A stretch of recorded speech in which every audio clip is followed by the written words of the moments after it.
Welcome to Off Script with Dan Dwyer on Robin Hood Radio, featuring in-depth interviews with guests from the world of theater and allied arts. Underwriting support from Johnny Cake Books in Salisbury, Connecticut, whose collection of rare, collectible, and out-of-print books is housed in a 19th century cottage in one of the most old-fashioned small towns in New England.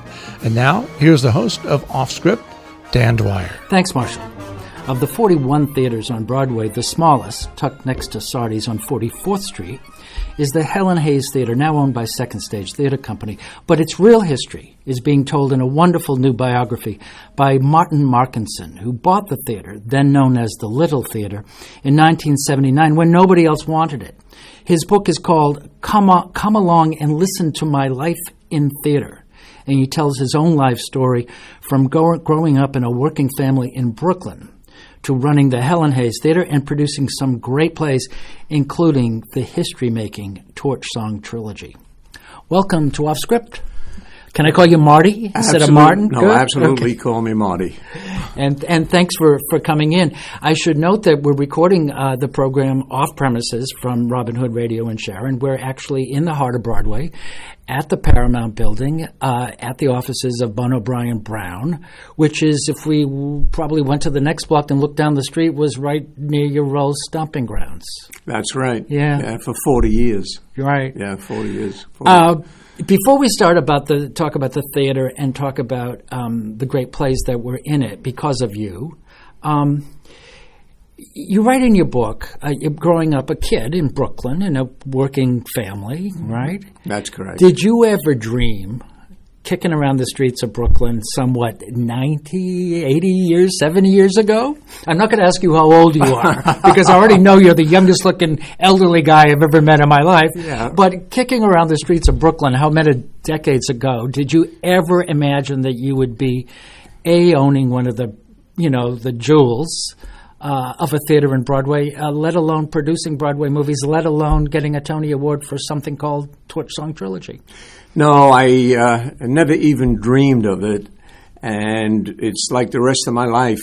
Things just happened.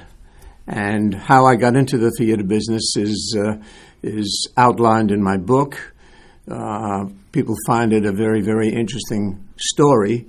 However, I'd like to just correct you for a moment because you said nobody wanted the little theater when I bought it. Tell us all about it. Well, actually, when I found out it was up for sale, I called a person at Westinghouse. Westinghouse owned the theater. This is in the 70s. This is 1979. Right.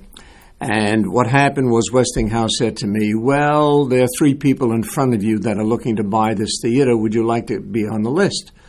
And I said, well, whatever they offer you, I'm willing to offer you more. And they said, well, we don't do business that way. They said that if you want to be on the list, fine. This is what we want for the theater. We don't want a penny more or a penny less. So I said, well, just put me on the list, not thinking that it would amount to anything. And then on a Friday afternoon, I got a call from Westinghouse, and they said to me, well, you're next. If you come down Monday with a 10% deposit, and we close in a couple of weeks, the theater is yours. And so I asked them, I said, well, what happened to the other 3? Yeah, good question. And the first person that wanted to convert the theater into a restaurant. Mm-hmm. And the theater industry got a hold of Mayor Koch at the time, and he wrote a letter to Westinghouse, please cease and desist, because we don't want to lose a theater on Broadway. So they were out. And the second couple that wanted it was a female producer and her husband, who was a theatrical attorney. And they brought the contractors in because the place was really a dump at the time. They brought the contractors in, and they were told what it would cost to renovate the theater or to bring it up to standard. And they said, well, that's silly. It's too much money. You can never make it back in this theater. They were out. And the third was 2 producers that were producing Annie at the time, which was a big hit on Broadway, and they were the third. And what happened to them was at the 11th hour, they couldn't come up with the money, and they asked Westinghouse to take a mortgage back. And Westinghouse says no, and that's when I got the call on the Friday afternoon. Now, what happened when I put the money down on Monday, I had no idea what was involved in running a theater. It was just a gut feeling. I didn't call in any contractor, so I had no idea what had to be done in that theater. But I wanted the theater. But the Nederlanders didn't want the theater, and the Schuberts didn't want the theater, in case you write in your book that you went to the Nederlanders and they told you you had made a big mistake. Yes, I went to Jimmy Nederlander and I said, Jimmy, I just bought the little theater and I don't know anything about theaters, and could you just give me some info and help me or guide me in what to do? And he said virtually that I was an idiot, that I never should have bought the theater. It's a dump. It's only 500 seats. No show is going to come to you. You made a terrible mistake. So naturally, my next move was, well, I don't know, I'll go see Bernie Jacobs. So I went to visit Bernie Jacobs, who ran the Schubert organization. He was kinder, but said the same thing to me. So I went home that night and I said, well, do I shoot myself in the head? I said, no, I'll shoot myself in my foot, so at least I can think about how I can make this thing work. And the rest is history. Yeah, I turned it around and made it one of the gems of Broadway. To back up a little bit, you really cut your business teeth in the insurance business. My vocation was insurance. Right. I started working in the insurance business when I was 16 years old. And then it was the insurance business that got me into the theater business prior to buying this theater. Right. In your book, you've got a little chronology in the back, and your first try at producing was investing in Chicago. Is that right? That's correct. How did that come about? Well, through the insurance business, I met this movie and Broadway producer called Joseph Harris. And we became very friendly. He was about 25 years my senior. And we were having lunch one day, and he says, I'm putting together a new show. Can you raise any money? And I said, well, I don't know. Maybe I can. So he said, well, try to raise some money. You'll come in as a producing partner, as part of the team. You'll also get to handle the insurance and all that sort of stuff. And I said, gee, that's interesting. And I did that. And as a result of that, I got to go to all the meetings, and I was fascinated by the process. In case you're just joining us, the program is off script. I'm your host, Dan Dwyer, and my guest today is Marty Markinson, who's just wrote a new book called Come On Along and Listen To, My Life in the Theater, and we're talking about his ownership of the Helen Hayes Theater and his producing such great history-making hits as Torch Song Trilogy. So the Nederlanders didn't want it, the Schuberts didn't want it because they said it couldn't have been a moneymaker because it had only 500 seats, the smallest house on Broadway. How did you make money? Well, I learned how to run the theater. I had a wonderful staff. As a matter of fact, the staff, almost the entire staff I had was with me for about 35 years, and we slowly, because remember, I was in the insurance business. At the same time, I was producing and owned the theater. So I had income from the insurance business. And so anything we made at the theater, I poured back into renovations. So we slowly renovated the theater. And then I was very lucky to produce a play, Torch Song Trilogy, and brought it in to the Helen Hayes, which was then called the Little Theater. And it ran for, I believe, 3 years. And we actually won the Tony Award. I know, yeah. And then evidently producers woke up and said, hey, wait a minute. A lot of questions about this. Number one, you're going to have to tell us how the theater changed its name from the Little Theater to the Helen Hayes Theater, and then we got to talk about Torch Song. Let's talk about the change in the name of the theater. How did that come about? Well, when the developer tore down 3 theaters to build a Marriott Marquis Hotel. I remember the video footage of Christopher Reeve standing in the middle of Broadway crying, along with maybe Colleen Dewhurst. Colleen Dewhurst, she was a spearhead of trying to save the theaters kind of thing. And so what had happened was my publicist at the time suggested that we go to Miss Hayes and find out if she'd let us use her name on the marquee.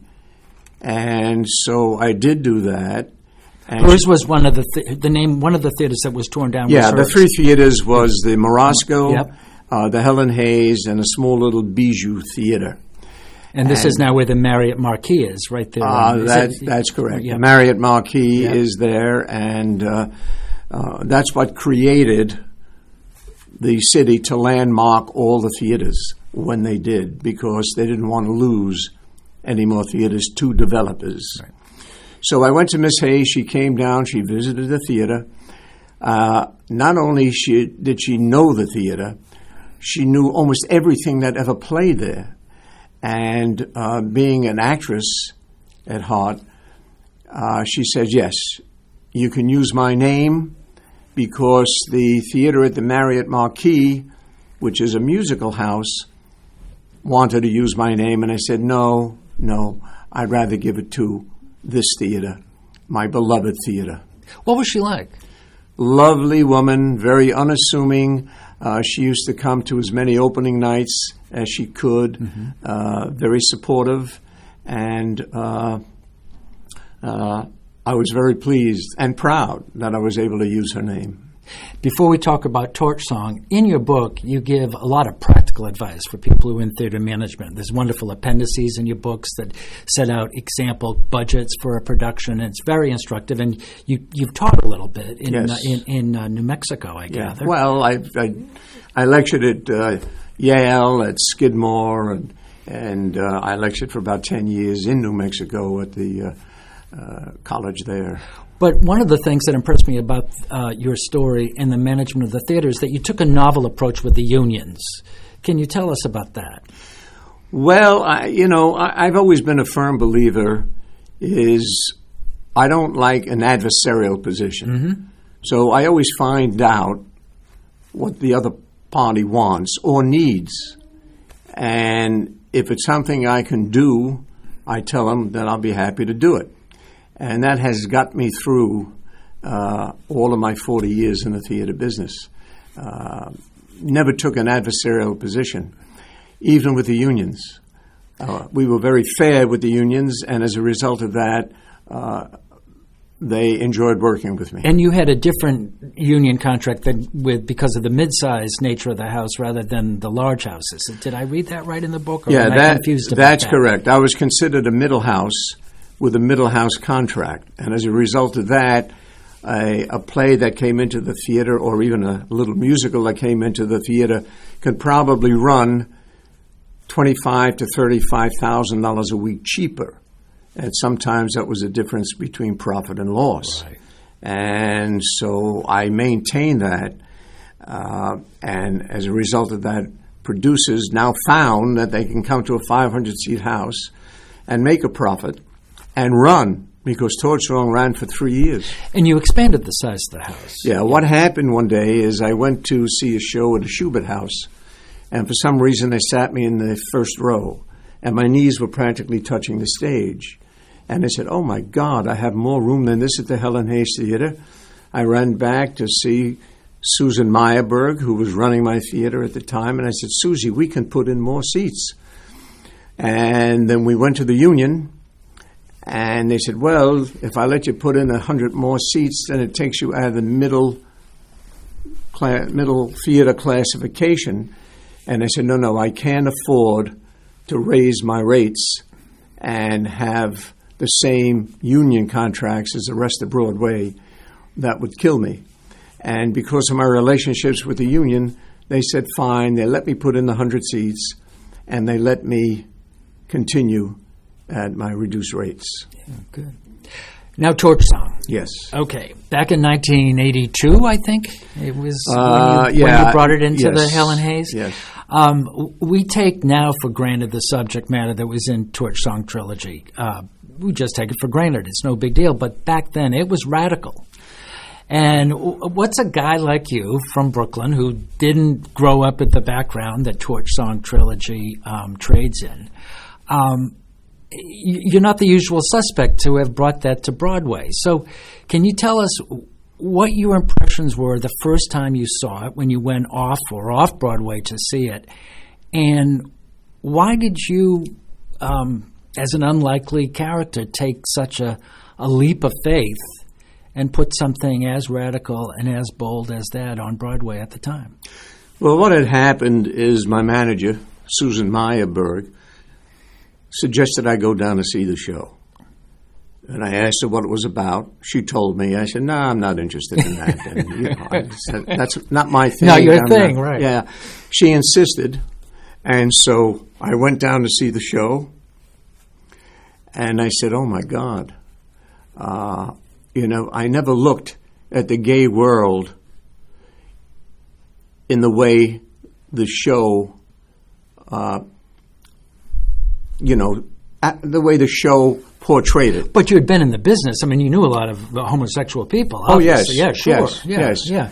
But I said, wow, this is really a great show. And I ultimately decided to join the producing team and bring it. I wanted it at the Helen Hayes Theater, which at that time was the Little Theater. Right. Yeah. Had you met Harvey before? No. No. What were your impressions of him, specifically the first time you met him, off stage, as it were? Well, my impression was he was a very sweet guy.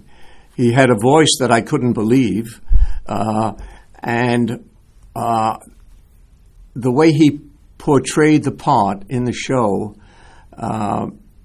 just turned me into a believer of the show. Mm-hmm. And my feeling was that if I brought this to Broadway, it's a real gamble. Yeah. And I spoke to a few people, and they said, "Well, you're nuts. It's a 4-hour show, and it's all gay-themed." And graphic at the time. And very graphic at the time. Yeah. I said, it doesn't matter. This show is too good, and it has to be seen. So ultimately, we produced it and brought it to the theater. And for the first 6 months, we were losing money. And but I said to my partners, I said, "Hey, this show is too good." So we kept pouring our own money to keep it running. Now, we opened the show in June after the Tony Awards. You just missed it. You just missed the nomination by a month or so. Yeah. Exactly. So we opened the show. It never even occurred to me it would garner a nomination. And so our crowd was basically the gay community. Sure, yeah. And they came, and some of them came 2 and 3 times to see the show. Of course, it was a door opener for a lot of people. And after about 6 or 7 months, word of mouth got out, and then the heterosexual community came, and 1 year later, we won the Tony. Yeah. And I describe that in my book. I want to going up to get the award. I want to ask you about that. My guest today, the program is off script. I'm your host, Dan Dwyer. My guest today is Marty Markinson. He's talking about his new book, Come On Along and Listen to My Life in Theater. And he was the owner and the manager and the producer in the Helen Hayes Theater, best known for Torch Song Trilogy and other things I hope we have time to talk about. Tell me about that Tony night. Most Tony winners haven't opened on Broadway a full year before. Everybody crams them in the last week in April, Correct. So it's fresh in everybody's mind. I think the favorite that year was it Plenty? Not Plenty. No, the favorite that year was Marsha. Night Mother. Night Mother. And the other one, I think, was... I think it was, I forget now, I think it might have been Plenty. Yeah, Night Mother, I think... Night Mother won the Pulitzer. That's right. And they're usually the favorites. That's right. And the funniest thing was I was sitting there with my wife, Arlena, and butterflies in my stomach and just sitting there. And when the actress got up there, opened the envelope, and through the corner of my eye, I saw one of the producers for Night Mother on the verge of standing up. Really? And then she opened the envelope and said, "Oh, my God, the winner is Torch Song Trilogy." And, my God, my heart started to pound. I kissed my wife, and I ran up with the other producers to collect the award. Very thrilling, very thrilling. Yeah. You had a lot of other hits at the Helen Hayes. Let's talk about some of those. And I guess the question that I have is, which is the one that you put into the Helen Hayes that you either produced yourself or that you have the house for, that surprised you the most? Oh, well, that's easy. Okay. What surprised me the most was when I got a call from the Nederlanders that they have Robin Williams booked in a show for a limited run, and they don't have Was that the Bengal Tiger? Was that, I think so, it yeah. was, yeah. And they say they're almost sold out for the whole run, and they don't have a theater because the shows they expected to close didn't close, and they couldn't kick anybody out. And we had a show that was just about closing at the time. And they called me up and said, would you take this show? I said, well, what is it? And they said, it's a rock and roll musical. And I said, well, I don't do rock and roll. I never did rock and roll. So they insisted that I meet the producer of the show, and I did. And Susan Meyerberg, my manager, and myself went to see the show. And I said to him as we were going to the show, I said, look, I may have to leave at intermission because rock and roll is not my thing. And intermission came, and I looked at Susan, and I looked at the producer, and I said, yeah, I think I'll stay for the whole thing. And that thing ended, and I saw the audience's reaction. Even I had a good time with it. And I said to Susan, well, let's take this show. And my feeling was we should look for a backup because I didn't think it was going to last. And turned out it was the biggest hit we ever had. It was the biggest money maker we ever had. And it was the longest running show we ever had. It ran for, I think, a little over 4 years. Wow.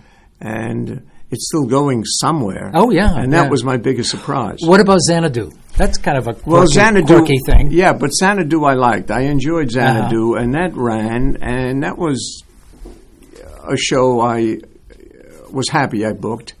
And but there were other shows. There was the one that won the Tony Award about...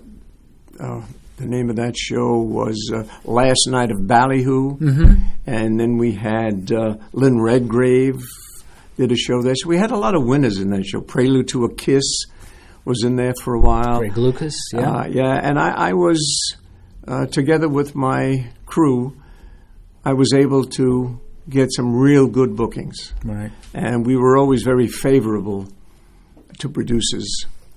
What was your biggest disappointment in terms of producing? Because you're running the theater, that's one thing, and then you're also investing in some of the shows. We're investing in some of the shows outside of the theater itself. What was the one that you thought really had legs and didn't quite? Well, every show that I did, even the ones that I closed out of town, I thought would have legs. But to me, as I always told my wife, I said, whether it's a hit or a miss, I said, the mere fact you spend a year or two of your life putting something together, and if you get it to an opening night on Broadway, to me that in itself is a success.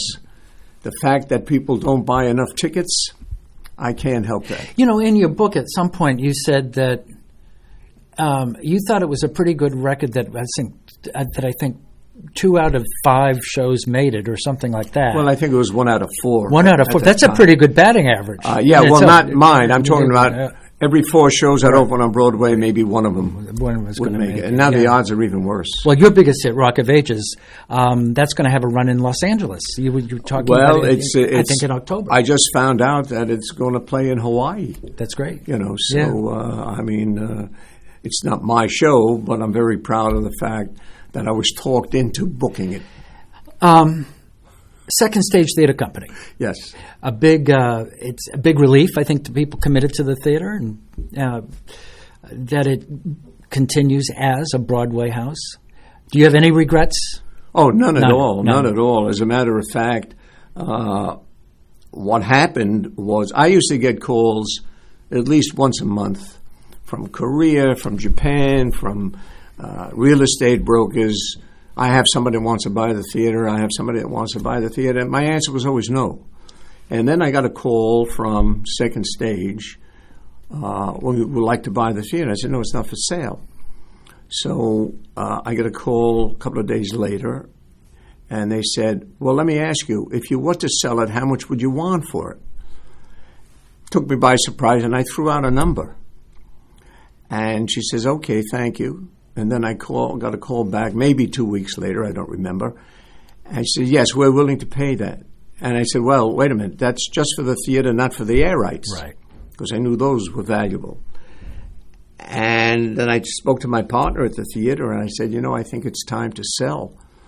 And I'd like to sell it to a nonprofit because I know Second Stage. They do very, very nice work, and they can renovate this whole theater because it's a nonprofit. It's the public's money. It's not theirs, really.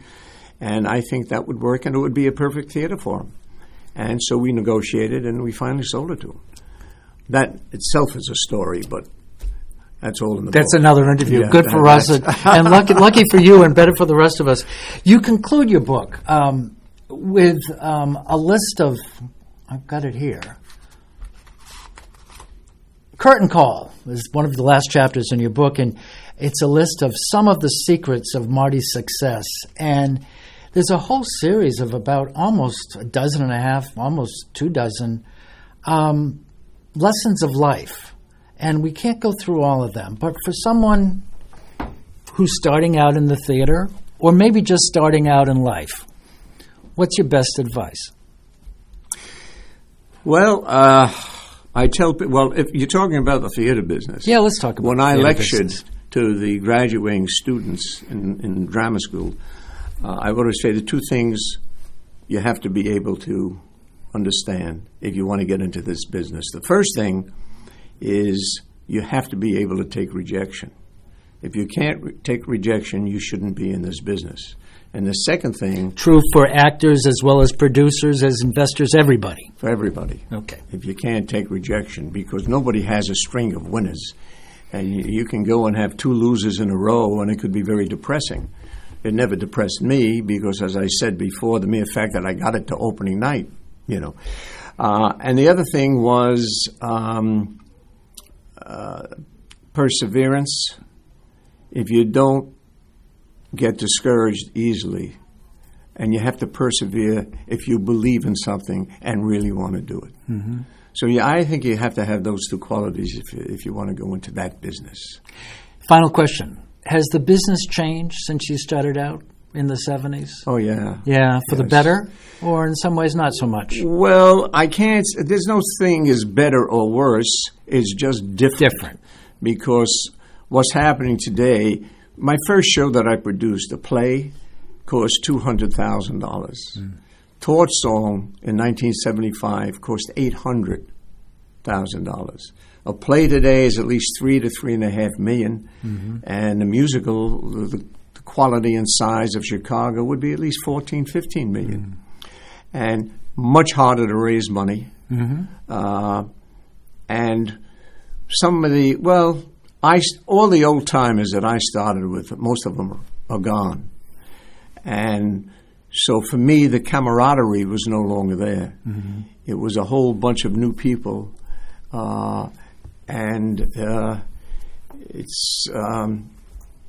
It was kind of difficult for me. It wasn't as enjoyable. And it was time for me to retire. Right. Well, you've left a book that's valuable to a lot of people coming into the business. It's called Come On Along and Listen to My Life in the Theater. I want to thank you, Marty, for joining me on Off Script. And I want to thank you for keeping the little theater as it was and making it for the Helen Hayes so that it's still the Helen Hayes. That's right. And for somebody for whom this meant something, thank you for bringing Torch Song Trilogy. It changed a lot of people's lives. It really did. It really did. I'm very proud of that. I'm very proud of doing that show. And thanks for joining us again on Off Script. If you've enjoyed what you've heard on this program, remember it's being broadcast by WHDD, Robin Hood Radio, the smallest NPR station in the nation. Please go to the website, robinhoodradio.com. There's a donate page, and express your appreciation. My thanks to my listeners. My thanks again to Marty Markinson. His book, Come On Along and Listen to My Life in Theater. can be purchased through Amazon or Barnes & Noble. Barnes & Noble, Amazon, go online, you'll find it. Right, correct. Thank you, Marty. Thanks for listening. Until the next time you listen in, be well. Underwriting support for Off Script with Dan Dwyer from Johnny Cake Books in Salisbury, Connecticut, whose collection of rare, collectible, and out-of-print books is housed in a 19th century cottage in one of the most old-fashioned small towns in New England. Off Script with Dan Dwyer is also available via podcast on our on-demand page, robinhoodradio.com. Click on On Demand, and then click on Off Script with Dan Dwyer.